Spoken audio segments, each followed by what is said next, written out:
Right now, the Italian Open organizers are in full crisis mode. A routine first-round match had to be relocated to a major stadium at short notice, not because of a scheduling conflict, not because of weather, but because a 20-year-old ranked outside the top 40 is selling out venues faster than players who have won Grand Slams. The social media engagement surrounding her is running 5 to 10 times higher than the sport's established names. Sabalenka and Swiatek are globally recognized figures. They're being outdrawn on digital platforms by someone the casual tennis viewer is only now beginning to discover. The situation on the ground is logistical chaos. Tickets disappeared within minutes.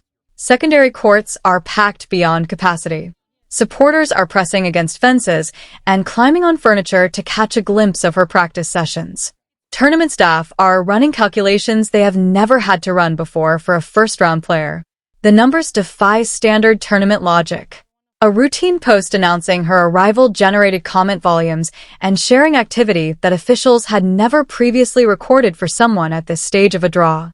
It has produced a surreal inversion of the normal order, where players ranked inside the top 5 can walk through the grounds largely undisturbed, while a player ranked 42nd requires a security presence just to move between the court and the locker room. This is not a modest gathering of supporters offering polite applause.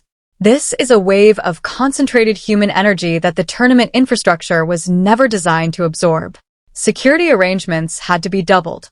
Staff members are managing crowd dynamics that more closely resemble a Grand Slam final than a first-round women's singles match.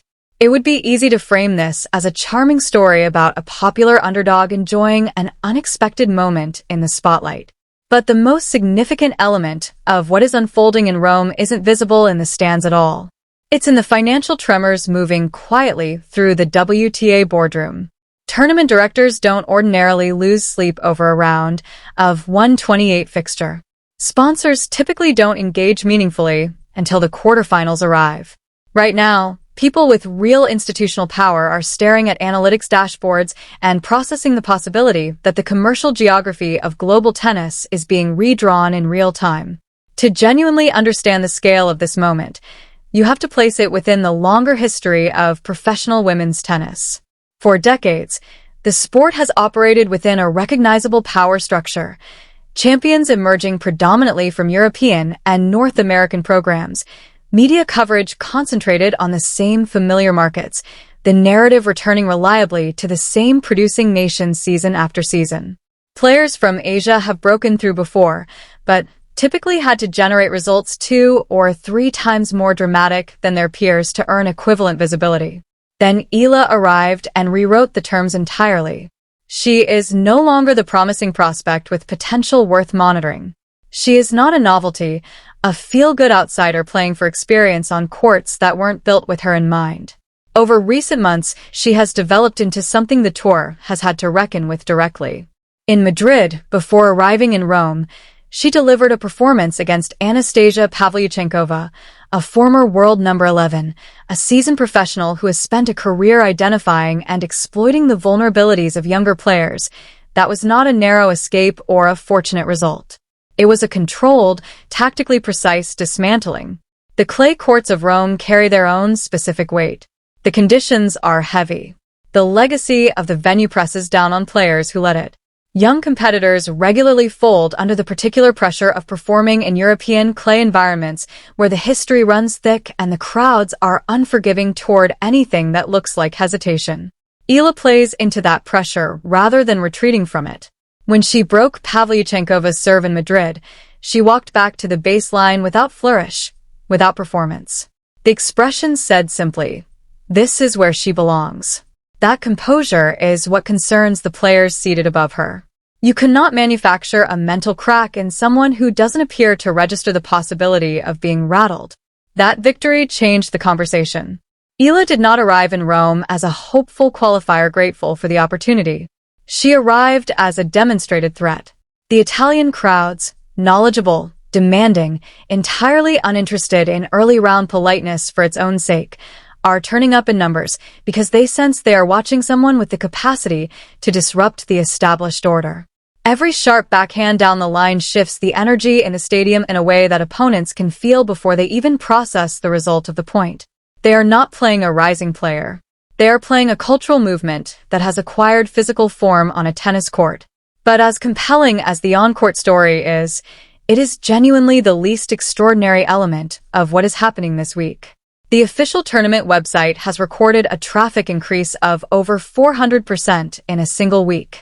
Broadcasters are looking at engagement figures and finding no historical comparison to reach for. The tennis establishment, accustomed to controlling the pace at which new commercial realities are acknowledged, is encountering something that isn't waiting for acknowledgement. Here is what the broadcast frame doesn't communicate.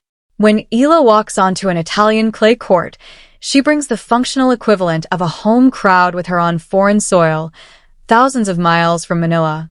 The Filipino community spread across Rome, and the broader European continent is not composed of wealthy tourists who bought tickets for a pleasant afternoon. These are residents, workers, people who have taken leave from jobs and spent money they planned carefully to spend, traveling from Milan, Naples, and across international borders to be physically present. They are converting historically restrained tennis venues into atmospheres that more closely resemble international football. Flags covering the secondary courts. Synchronized chanting audible across the complex. Every point one treated with the intensity normally reserved for a championship moment.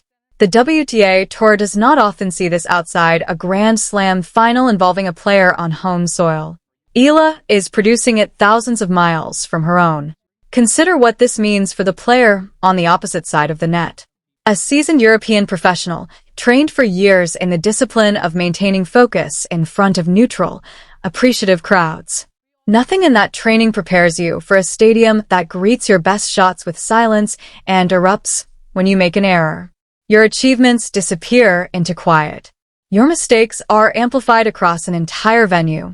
You are no longer competing against one player. You are competing against a collective organism that feeds energy back to her with every exchange. The Madrid match demonstrated this dynamic operating at full intensity. When her opponent attempted to build momentum and seize control, the sustained noise from the stands disrupted the rhythm she needed. European clay court players are not conditioned for hostile crowd atmospheres. When they encounter one, it introduces a variable their preparation has never accounted for. You cannot simply outplay Eala on technique alone. You also have to survive the noise, the chanting, and the psychological reality of a crowd that has decided, collectively and loudly, that it wants you to lose. For the opponents, this is deeply uncomfortable. For the sponsors watching from the corporate suites above, it is a commercial opportunity they never built a model to anticipate. The business logic of women's tennis has been stable and predictable for decades. Promote the top 10. Sell broadcast rights on the basis of European and American viewing windows. Hope for a final compelling enough to attract casual viewers. The early rounds are a financial non-event. Nobody competes aggressively for rights to a first-round match. That model is not functioning this week in Rome. Television networks across the Philippines and Southeast Asia are in active bidding competition for the rights to broadcast her opening matches live, not the final, not the quarterfinals, the opening matches. Regional broadcasters do not ordinarily exhaust significant budget on first-week coverage. They are doing it now because they understand precisely what they are purchasing. Viewership numbers that rival major domestic sporting events, with an audience that is not browsing casually but watching with total commitment. The social media picture is equally difficult to fit into existing frameworks. A 10-second practice session clip posted by the official tournament account generates interaction rates, likes, shares, comments, that are running at 10 times the figures produced by established Grand Slam champions. The algorithm is amplifying her reach not because of editorial decision-making, but because the raw engagement signals are operating at a level the platform itself prioritizes automatically. The power dynamics of global tennis are shifting in plain sight. The question the boardroom is wrestling with is not whether this is real. The numbers have settled that question. The question is whether the institutional architecture of the sport is capable of moving quickly enough to meet it, or whether it will respond the way Melbourne responded in January, processing the evidence after the moment has already passed the old system is frightened. That much is now visible. Consider the position of a major European luxury brand that committed millions to sponsor the Italian Open. The pitch was straightforward. premium courtside visibility in front of affluent local audiences and well-heeled tourists. What that brand's marketing team is now watching through the broadcast lens is an entirely different demographic, vast, passionate, and completely outside every consumer model they built their strategy around. A billion-dollar market they have no language for, literally. There are reports of European sponsors hunting for Tagalog translators in Rome hotel lobbies between matches, attempting to negotiate regional advertising arrangements before the next round begins. Eala has become something no marketing budget manufactured, an organic commercial bridge between the historic, insular world of European clay court tennis and the enormous, youthful, commercially dynamic markets of Southeast Asia. She is doing in weeks what 2 decades of coordinated WTA outreach initiatives failed to accomplish. She is making people who have never set a calendar reminder for a tennis match set one for a first-round fixture in Rome. This is no longer a feel-good story about a talented young athlete navigating the rankings. This is the story of a commercial force that rewrites the rules of whichever room it enters. Tournament directors understand it. Corporate partners understand it. Television executives understand it. The question is no longer whether this is real. The question is how quickly the infrastructure around it can adapt.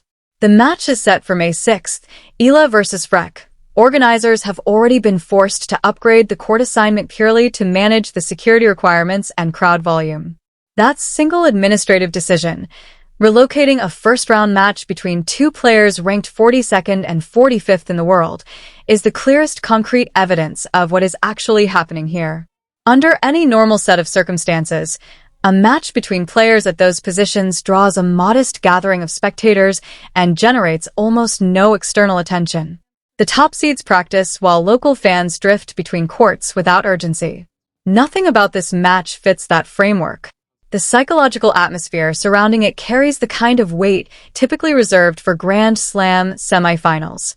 The secondary court originally assigned could not safely contain the projected attendance. The fencing would not have held. Tournament officials made an unprecedented scheduling call based not on the rankings of the 2 players involved, but on the physical reality of what was forming outside the gates. A player who has not yet reached the top 30 dictated the logistical planning of a major international sporting event. Broadcast networks are treating the fixture like a marquee release. Streaming projections indicate it will exceed every first-round viewership record the Italian Open has recorded. People with no established relationship with professional tennis are setting notifications for a match on clay in Rome because the spectacle around it has become compelling entirely on its own terms. Consider what Freck is walking into. Millions of people actively hoping she loses. Every serve met with the low, pressurized energy of a crowd that has already chosen its winner. Every error from Eala absorbed by that crowd and converted back into renewed noise and belief. The mental discipline required simply to maintain composure through the opening set represents a genuine test that no standard preparation addresses. And if Eala wins, the implications extend well beyond the bracket. A victory doesn't merely complicate the draw for the seeds above her. It changes the commercial profile of the entire remaining tournament. Merchandise moves. Hospitality fills. Hotel occupancy in the surrounding area shifts. The crowds in subsequent rounds grow larger, not smaller. The security protocols built for this match become the baseline for the rounds ahead, not the ceiling. She is not competing for ranking points alone. She is rewriting the commercial operating manual for the WTA Tour in real time, mid-tournament, on one of the sport's oldest and most storied stages. What is unfolding in Rome is a signal that the European establishment would be wise to read carefully rather than manage. 4 generations, athletes from Southeast Asia were written into the sports narrative as supporting characters, capable, admirable, welcome on the tour, but expected to operate within a structure designed around other markets and other audiences. That structure is encountering pressure it was not engineered to handle. The Filipino supporters filling these courts did not arrive with polite interest. They arrived with the kind of commitment, financial, emotional, physical, that transforms venues. They have commandeered social media algorithms not through coordinated strategy, but through sheer volume of genuine engagement.